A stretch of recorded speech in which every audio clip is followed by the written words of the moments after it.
that 1 out of 3 Americans is either a diabetic or a pre-diabetic.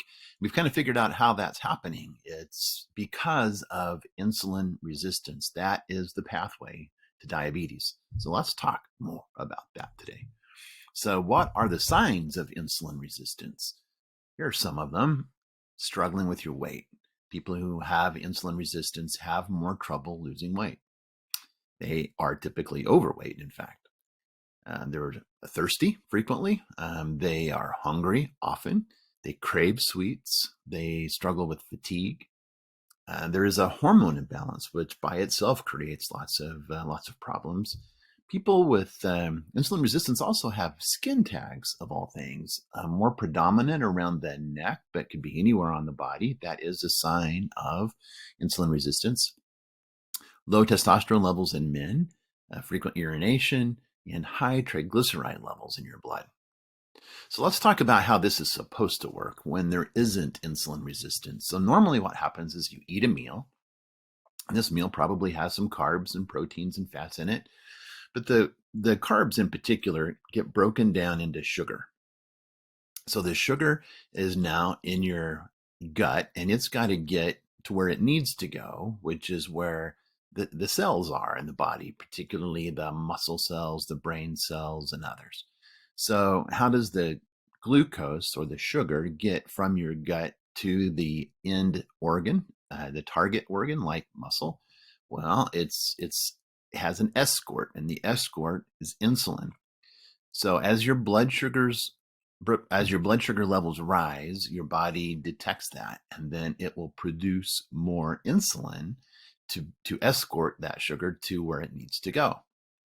So it picks it up. The insulin picks the glucose molecule up, takes it to the muscle cell. The insulin has the key. So it unlocks this cell, drops the sugar off where it gets used as fuel. But what happens in insulin resistance is a little bit different. So let's start at the top of the graph here. So after long-term carb consumption, the blood sugar levels will continue to rise. And as the blood sugar levels are rising, the pancreas is trying to crank out as much insulin as it can to keep the blood sugar levels down. Well, after a while, like I said, the insulin is the escort, right? It takes the blood sugar molecule to the cell and unlocks the door. Well, after a while, the muscle cell or whatever the end organ is like, enough is enough. I really don't need any more glucose right now, and I'm kind of tired of you coming around knocking all the time. So the cells become resistant to the effect of insulin. As a result, several things happen. One, the muscle cell and the other cells that require the energy aren't now getting it. So we can become more fatigued, and more stress occurs in our body because it's not getting the adequate amount of fuel that it needs. The other thing that happens is that insulin stays circulating in your blood. It doesn't get burned off because it still hasn't done its job to drop the blood sugar off yet. And that by itself is probably the biggest problem when it comes to storing fat, is that we have too much insulin circulating. We're going to go into that just a little bit more on the next slide. So again, you're making more insulin, and then we're storing more fat, and then you get hungrier, and we repeat the cycle. So here's what I was talking about earlier. Insulin is the problem. So that is the key to weight loss, the secret to weight loss, if you will, is to try to keep those insulin levels down. So look what happens when your insulin levels are too high in your body. For people who have insulin resistance, we can go in, check their blood, and we can check their levels of insulin that are circulating, and they're going to be high.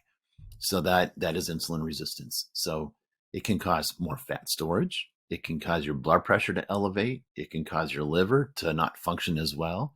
It increases the risk of heart disease. It affects the neurotransmitter production in the brain. It causes more inflammation in your body, and your cholesterol levels will go up. So again, here is the secret to weight loss. Keep your insulin levels down. And how do you do that? You limit the foods that cause it to rise. So there you go. Now you have it. Thanks for joining me today, and we'll see you again tomorrow.